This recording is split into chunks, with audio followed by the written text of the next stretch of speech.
The wind at Angel's Rest Station never stopped moving. It whistled low through the dry grass, kicked up dust from the gravel path, and sent old papers tumbling like forgotten prayers. The sky hung flat and colorless, stretched too thin over a land that no longer promised much. Just one bench, one rail, one water tower, leaning like it didn't care anymore. And on that bench, a little girl sat barefoot, knees pulled tight to her chest, a pair of women's boots tied together and slung over one shoulder. She didn't cry. She had cried already in the cramped train washroom beside a still hand growing colder by the mile. But tears were for softer places, for people with rooms and warm stoves, not for the wide, cracked plains where even the sun looked tired of trying. No one had asked her name. The conductor helped her off the train with a stiff hand and said, "Wait here, someone will come." Then he boarded again. She hadn't asked where the someone might be coming from or how they'd know she was the one who waited. Her dress was too short now, frayed above the knees. One pocket had a hole through which poked the ear of a cloth rabbit that had no face. She turned it in her hands over and over like a worry stone. An hour passed, maybe two. A cart rumbled by and didn't stop. Men came and went, glancing her way the way folks glance at stray dogs, half pity, half fear of being bitten. She watched them without blinking. Dust gathered in the folds of her dress and the corners of her eyes. She blinked once, then stared down the tracks as if she could will the past to turn back and bring her mother upright again. A dog sniffed at her heels and wandered off. Still she sat. When the sheriff came by, he squinted at her as if she were a puzzle no one had asked him to solve. "Where's your folks, girl?" She said quietly, "My mama died today." He rubbed his neck. "Well, you can't stay here." She just looked at him. He shifted his boots, cleared his throat, and muttered something about the preacher's wife maybe knowing what to do. "I'll check in after supper," he said. "See if anyone's claimed you." He didn't ask her name either. Afternoon burned into evening. The wind cooled but didn't stop. A horse approached slow and heavy, hooves soft on dry dirt. Its rider swung down not far from her.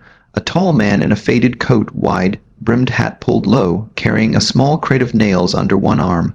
She watched him the way stray dogs watched people, ready to bolt, but hoping. The man didn't look at her right away. He tied his horse, checked his saddle strap, lifted the crate into the wagon hitched nearby. Then finally he glanced toward the bench. She stared straight at him. Something about that stare made him pause. He reached into his coat pocket and pulled out a wrapped sandwich, still mostly intact. Without a word, he crossed the short distance and held it out. She didn't move. "It's turkey," he said. His voice was rough, low, like gravel under boot, but not unkind. She took it with both hands. He returned to his wagon without waiting for thanks. She unwrapped it slowly, carefully, like it might vanish if she hurried. The first bite was too big. She chewed and chewed, eyes never leaving the man. He loaded another small parcel, adjusted the rope, climbed onto the wagon bench. His hands were large and weathered, but moved with care. He looked toward her again, not sure why. Then she said it, "Can I spend a day with you?" No tremble in her voice, no pleading, just a plain question, dropped like a stone into still water. The man didn't speak for a long time. He looked at the sky, then at her. Finally, he nodded once. She stood without hesitation and walked toward him, cloth rabbit dangling from one hand, boots thumping against her back. He didn't offer a hand up. She climbed the wheel herself and settled beside him. "What's your name?" he asked as the wagon creaked forward. "Hetty May." He nodded again. Ransom halt. They didn't speak again for miles. The land rolled wide and dry around them. Sparse cottonwoods leaned away from the sun. The wind pulled threads from her hair and made them dance. She let it. He kept his eyes on the road, but every so often he looked sideways to make sure she was still there. At his ranch, the gate dragged along the dirt as he opened it. The place wasn't much. Just a barn, a chicken coop, and a house made of sun-bleached wood that looked like it had been built with more hope than lumber. A clothesline snapped gently in the wind, though it was empty. The porch steps creaked. He helped her down this time. The dog came running, an old mutt with a limp in one ear that bent wrong, Hetty knelt and touched its head. It wagged once and lay down beside her like she'd always lived there. Inside the house was clean but plain, a single chair by the fireplace, a kettle on a hook, a table with two chairs, the one was stacked with old books. She didn't seem surprised by the sparseness. He poured her a tin cup of milk, set it before her. She looked at it for a long time. He sat across from her and didn't speak. "Where's your wife?" she asked. He blinked once, didn't work out. She nodded like that made sense. She sipped the milk. That night, Ransom laid a spare blanket on the couch, then hesitated. "There's a bed upstairs if you'd rather." "I'll stay with the dog," she said. He nodded. Little Lantern set it by her feet. They climbed the stairs and closed the door, though not all the way. She curled up on the rug beside the dog, Boots tucked under her head like a pillow. He didn't sleep. He sat in the upstairs room, looking out the window. The land was so empty it made a man's thoughts echo. In the distance, a coyote howled. He closed his eyes, remembered the sound of a woman crying in a bed that never held children, remembered how quiet the house had been since, how easy it was to forget what small sounds could mean. Footsteps, breath, the clink of a cup. You listen now. Downstairs, a child was breathing. In the morning, he found her in the barn feeding the chickens. "You know how to do that?" he asked. She shrugged. "I watched. Don't need to work. You're just visiting." "I like feeding things." That afternoon, he rode into town to get sugar and flour. She sat beside him again, quiet, watching the wind. At the general store, folks noticed that yours Ransom asked the shopkeeper's wife, a pinched woman named Mrs. Patch just for the day, he said. "She looks thin." She'd been traveling. He paid and left. The woman watched him go mouthed. Back on the wagon, Hetty said nothing, but her hand was resting on his sleeve. That night, he fixed cornbread. She burned her fingers trying to help. He bandaged them in silence. She didn't win. They ate together at the table. The second chair had been cleared. After supper, she drew a picture of his horse with a charcoal stub and pinned it to the wall with a tack. "You draw?" he asked. "Sometimes." He looked at it. It wasn't good, but it was alive somehow. Lines pressed with the kind of care you don't learn in school. Later, she curled up on the rug again.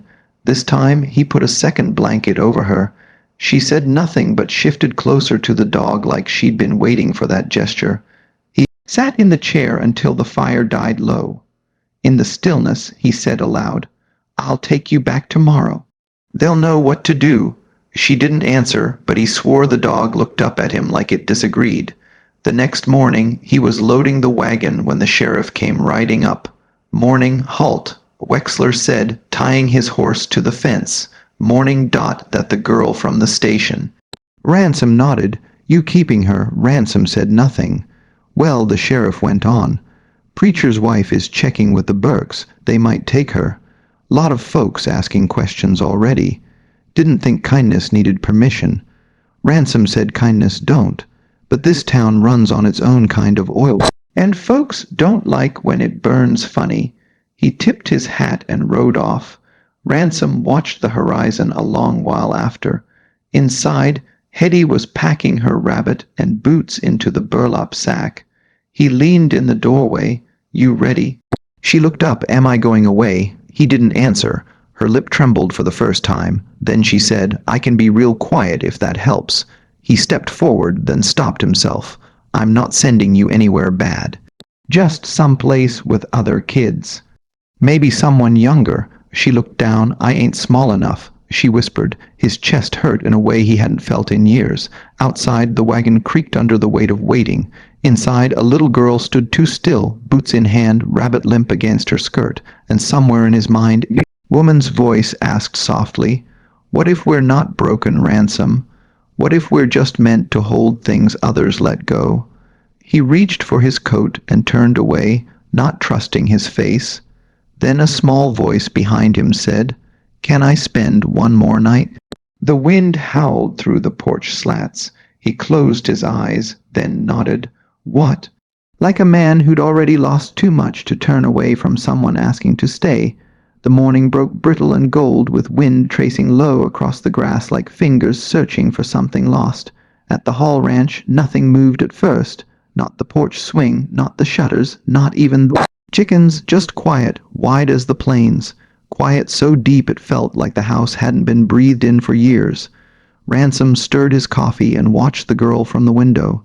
She was already outside sitting on a feed bucket, knees pulled to her chest, staring at the chicken coop like it might tell her what to do next. Her boots still tied together, hung from the porch railing. She hadn't put them on since she arrived. She didn't seem to know if they were meant for walking away or staying. The dog rested its chin on her foot. She didn't move. Ransom took another slow sip, eyes still on her. He didn't know what he was waiting for. Maybe for her to speak first. Maybe for the ghost of his wife to tell him what to do. Instead, the wind answered, lifting the corner of a saddle blanket, flapping the barn door once. The kind of restless wind that made a man remember every promise he failed to keep. He stepped out with a mug still in hand. She didn't look up. "You hungry?" A beat passed. Then, quiet as morning dew I could be. He nodded, turned back toward the kitchen. By the time he had the skillet hissing, she was sitting on the step, swinging her legs gently. She watched his every move through the open door, watchful, not needy, like she expected things to be taken away. He slid 2 eggs onto a tin plate, thick slice of sourdough beside them. She took it with both hands like it might slip. "You don't got to clean the plate," he said after a while. She paused, yolk on her chin. "Not if it's clean already." He almost smiled. When she finished, she stacked her plate on his. "Can I help with something?" He hesitated. "Then you ever water a horse?" She blinked once, solemn, "No, but I think I could do it." She followed him to the trough, her bare feet silent in the dirt. He watched her try to lift the pail, too heavy. She didn't ask for help, just dragged it half full, splashing most of it on herself, then reached for another. He watched it a moment longer, then turned to the saddle post. He'd never seen someone so small take up so much space just by trying. Later, he showed her how to brush the mare. "She likes behind the ears," he said. "I like behind the ears too," Hetty said matter of fact. He looked at her, not sure whether to laugh or weep. Inside, he gave her a rag and pointed to the dusty windows. "She don't need to do that," came a voice at the door. Mrs. Patch stood there, parasol closed, face pinched like a lemon dried too long in the sun.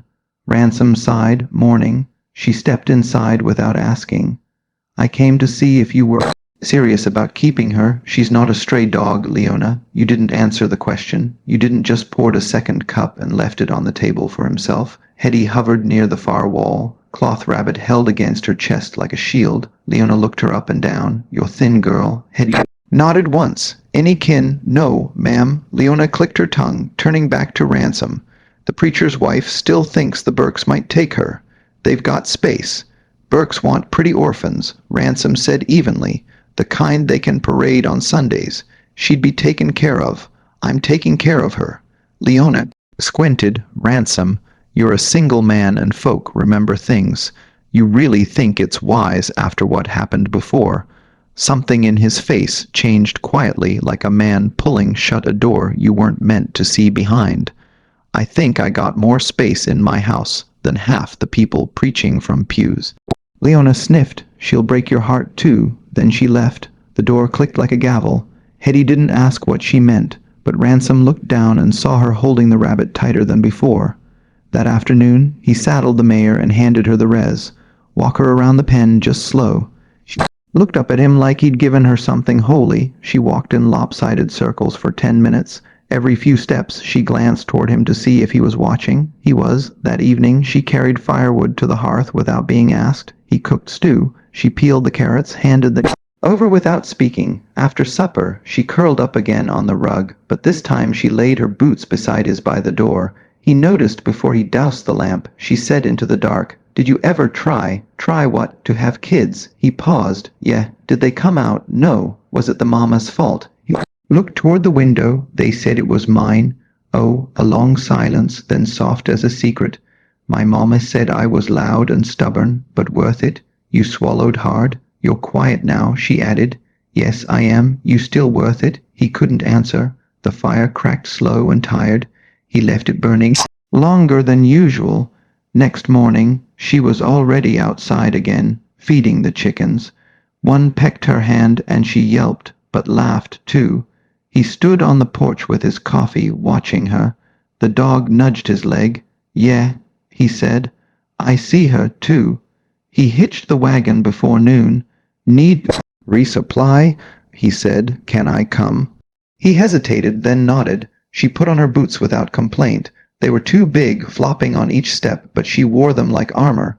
The ride into town was quiet, but not empty. She asked what the different clouds meant. He told her which ones carried storms, which ones just passed. "Storms always come," she said. "Sometimes they leave things behind." At the general store, people noticed again. Mrs. Patch stood outside with the preacher's wife. The Burkes happened to walk by, arms full of fresh fabrics. She looked nice in blue. Elsie Burke said fake sweet. "She looks nice now," Ransom said and walked past. Inside, Hetty ran her fingers across a row of marbles in a jar. He bought her one. She chose a red one with a swirl like fire inside. "You ever play?" he asked. She shook her head. "Never had no one to lose to." Outside, someone whispered, "That's the cursed rancher stray." Ransom's spine stiffened. Hetty just kept walking. At the wagon, she said, "They don't know you." He stared at her. "They think they do," she added, "but they don't." He helped her up without a word. Back at the ranch, she set her marble on the windowsill right where the sun hit it. "It's mine," she said, "but I want to see it shine." That night, she fell asleep with the dog again, Rabbit in her arms. Ransom stayed downstairs longer than usual. The fire snapped. The clock ticked. The boots were still beside his. In the quiet, he whispered, "You're worth it, too."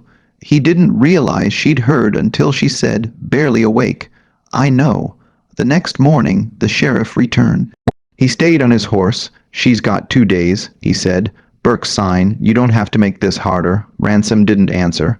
"She ain't yours, Ransom." Ransom looked at the house, then at the small bootprints in the dirt. He didn't look back at the sheriff. He just said she didn't ask to be. Inside the house, a girl crouched behind the curtain. She'd heard every word, and her marble fell from the windowsill and rolled across the floor like a truth no one could stop. The rumors came faster than rain after a dry spell. By mid-morning, the general store was thick with it. Women pressing flour into brown paper bags, hands moving automatically while their mouths churned fresher stories than the bread they'd come for. Words like inappropriate, unnatural, and not right floated around like flies in summer heat, buzzing just loud enough for ears meant to hear. Ransom Holt's name hung in the air like the smell of wood smoke that wouldn't lift. They said he'd gone soft, that loneliness had warped his sense, that taking in a little girl without kin or papers or promise of adoption was an invitation to trouble, not because of what he'd done, but because of what he might. Men who'd lost things were unpredictable, they said, especially men like Ransom, good with his hands, bad with his luck. When he rode into town to pick up a horseshoe order, the gossip peeled back like curtains behind windows. Eyes darted toward Hetty sitting beside him, small hands clutched in her lap, her red marble in one, cloth rabbit in the other. He didn't say a word, but she felt it. Every look, every whisper, every space they were not welcome in. After they left, Mrs. Patch set down her yardstick and said to no one in particular, "You ruin your name for one girl and you'll never get it back." I asked about it on the way home, voice low. "What's it mean to ruin your name?" Ransom didn't answer right away, just shifted the reins and stared at the road ahead like the answer might be waiting in the dust. Means folks stopped saying it kindly. She was quiet a while then. "They already don't say mine kindly." The cart hit a rut. Neither of them flinched. At the ranch, he tried to brush it off, gave her a tin bucket, and pointed to the blackberry bushes along the edge of the fence line. "Pick what's ripe, not green. You'll taste the difference." She worked till her fingers were stained purple. He watched her from the barn, pretending to tack new horseshoes, but his eyes never left her. Not when the wind tugged her dress. Not when the dog curled beside her like a second shadow. Inside that evening, she set the berries on the table with quiet pride. He ruffled her hair. She leaned into it without asking. After supper, she asked to draw again. He gave her the last sheet of butcher paper he had, and she took her time. Her lines were slow, intentional, just like everything she did. He didn't look until she handed it to him. It was a sketch of his porch, his boots hers side by side. He looked at it for a long time, then said, "I'll find a nail for that." She smiled without showing her teeth. She didn't do that often. Later, after she'd gone to bed, he stayed up fixing a drawer that had stuck since winter. Not because it needed fixing, but because the silence in the house felt too loud now.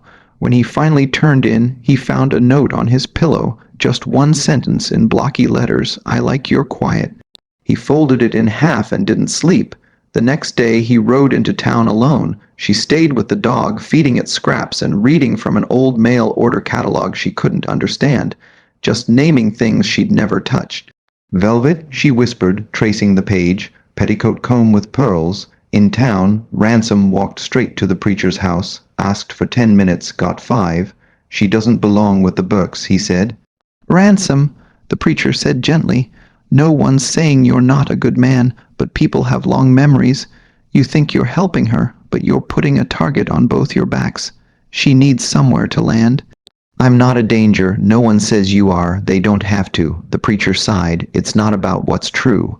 It's about what folks choose to believe, and right now they're choosing the wrong story." Ransom nodded once. The kind of nod men gave before turning toward a fire they couldn't put out. He left without asking permission. That night he hammered a nail into the wall and hung the drawing. When Hetty saw it, her mouth opened slightly, then shut again. She walked up to it, touched the edge, then leaned her forehead to his arm for just a breath. "You're not going to let them take me, right?" He didn't answer, but she stayed close to him all evening. At bedtime, she asked, "Did you ever get picked like by anyone?" He hesitated. "No, not even when you were little." "No one wanted the quiet boy," he said. "I want him," she said, then curled up with her rabbit and fell asleep like that. By morning he knew what he had to do. He cleared the back room. It had been storage, old tack, a broken rocking chair, crates of books from a school his wife once dreamed of building. He opened the window. The light reached in like it hadn't in years, swept the floor, fixed the latch, mended the ripped curtain, put the drawing above the headboard of the small bed frame he assembled from what he had. It didn't look like much, but it looked like hers.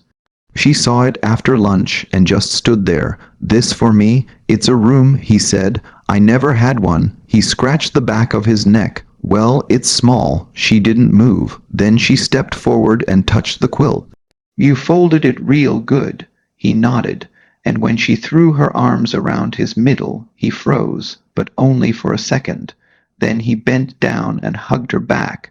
Not tight, but enough. In town that same day, someone nailed a notice to the church door. "Town Council to review custodial concerns regarding orphan minor for days hence."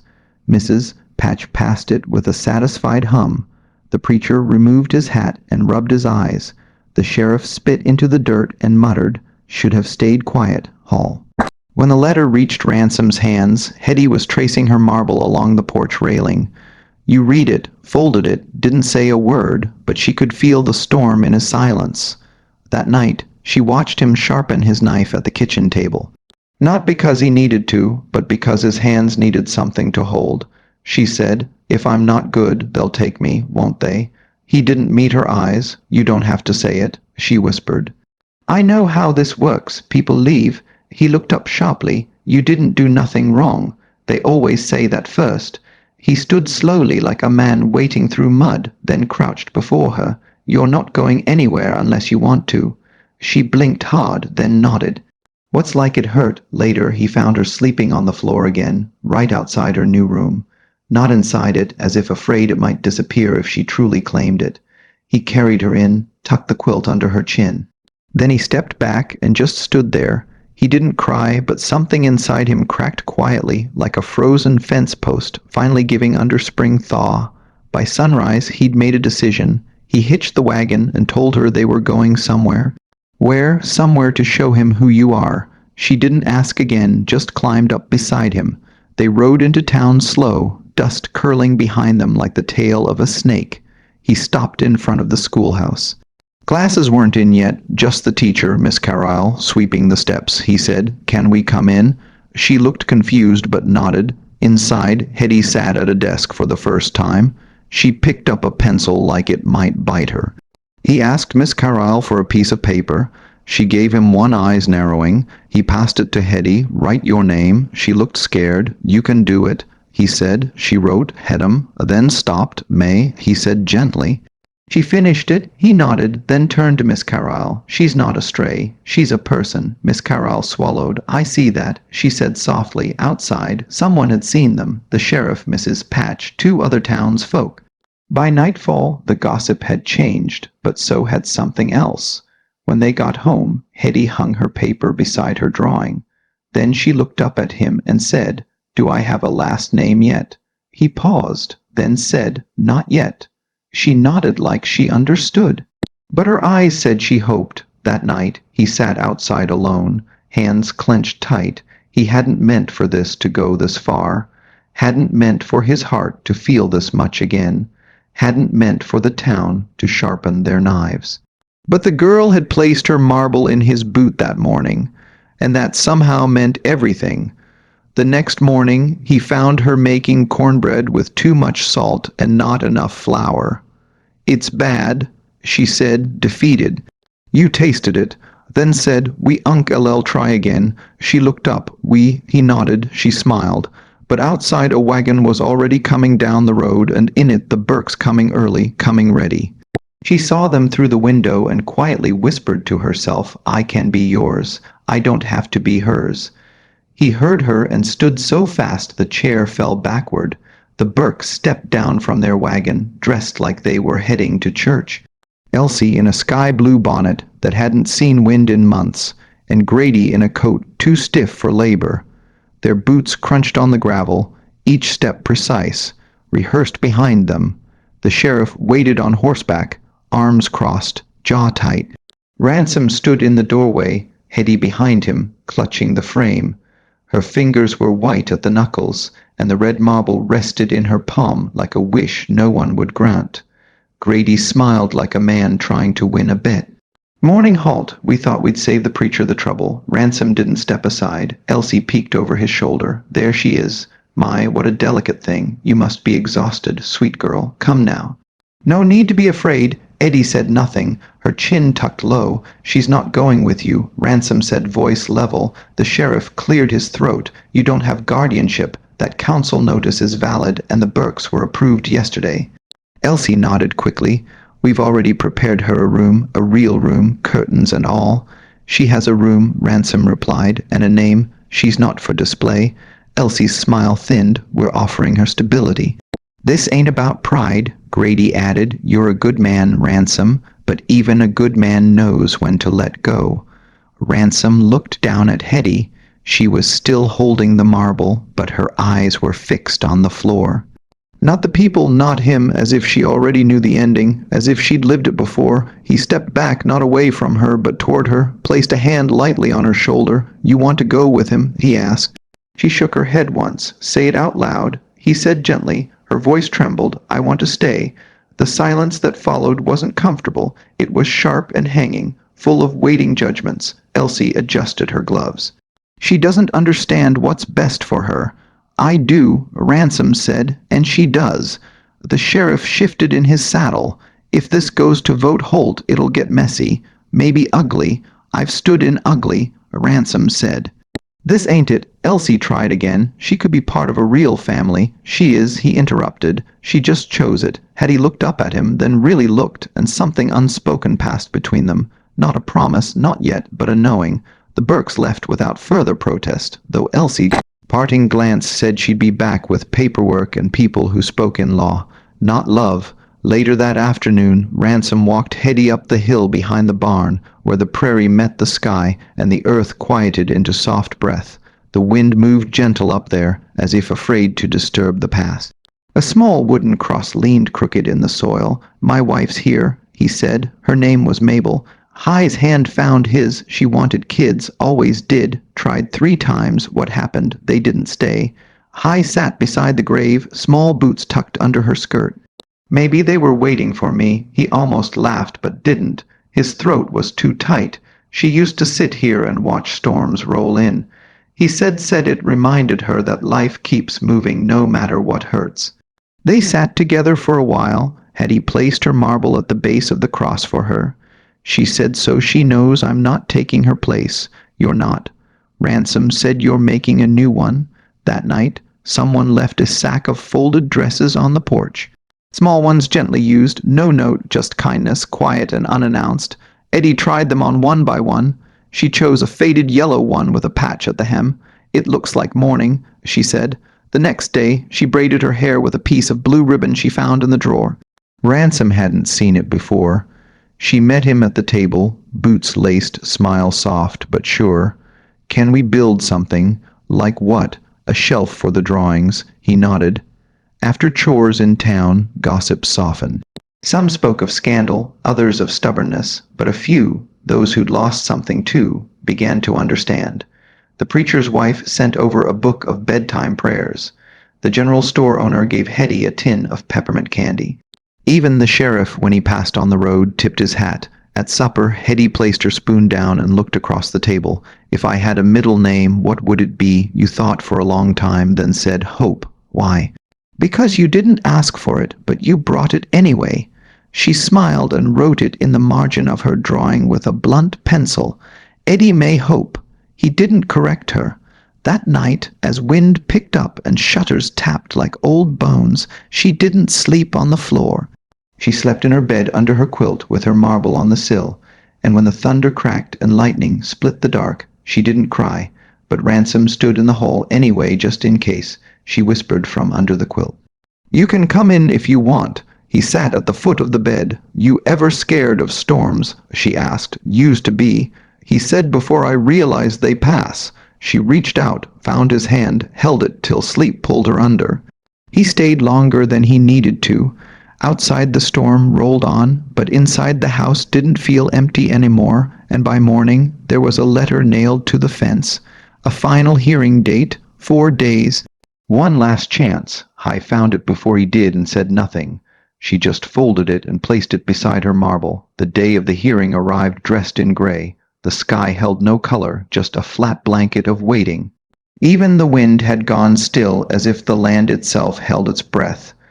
Ransom stood by the window, boots laced, coat brushed, jaw locked in place, behind him.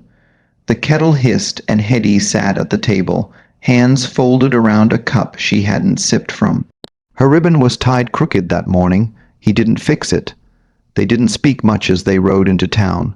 The wagon's wheels creaked louder than usual, every turn of the axle sounding like a question that had no clean answer. Head's hand clutched the pocket of her dress where the marble sat, tucked safe inside with the folded letter. The town square had gathered, not in celebration, not quite in judgment either. Something in between. Faces peered from behind curtains. A few children whispered. Most grown-ups didn't. The council waited inside the old chapel. 3 elders seated behind the pulpit, paper stacks beside them, ink pots full. The Burke sat near the front, back straight, smiles taut. Elsie wore lace at her collar. Grady's coat was pressed within an inch of its life. Ransom and Hetty walked down the aisle together, step for step. He didn't place a hand on her shoulder. She didn't reach for his, but the space between them was charged, tethered by every quiet act they'd shared since that first day at the station.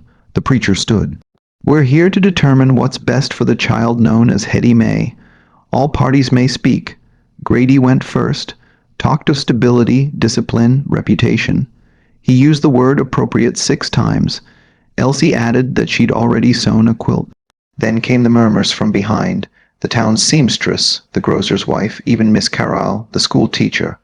One by one they stood, spoke, not with drama, but with steadiness. Words like safe, seen, happy entered the room like lanterns and fog. Then the preacher nodded toward Ransom. He rose. "She's not just the child I took in. She's a girl who showed up in the world with nothing but grief in her eyes and still gave kindness to my dog, my land, my quiet." He paused, letting the silence hold his next words. "She didn't ask to stay. She asked to spend a day. And in that day, she became the one thing this place never gave me, belonging."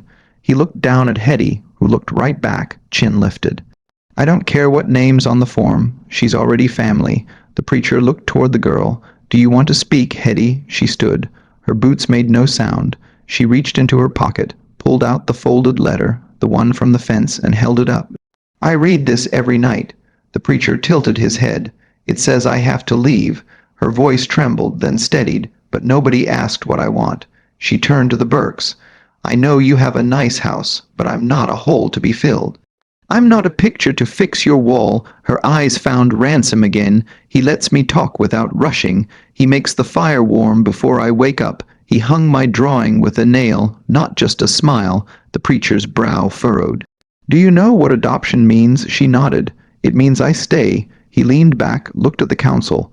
Paper shuffled, pen scratched, then silence. A heavy breath before it broke. Hetty may halt. The preacher said, eyes soft. You can stay. Elsie let out a gasp. Grady stood too fast, but no one moved to stop them as they left. Ransom kneeled beside Hetty. She didn't smile, not yet. Just pressed her head against his shoulder like she needed to feel the earth still held her weight. The townsfolk began to file out, murmuring in that curious way people do after something true has been said out loud. Outside, the wind returned, lifting dust and light in the same breath. Ransom helped her onto the wagon seat. She leaned against him. Halfway home, she said, You didn't cry. He smirked. Didn't want to embarrass you. She looked up. Can I change my name to what? Hetty may halt, she whispered. Just that. Just that. Just that. When they reached the ranch, she jumped down without waiting. The dog barked once and ran to her. She ran too toward the porch, toward the room that waited, toward the shelf they'd still build. He stood at the gate a moment longer watching her.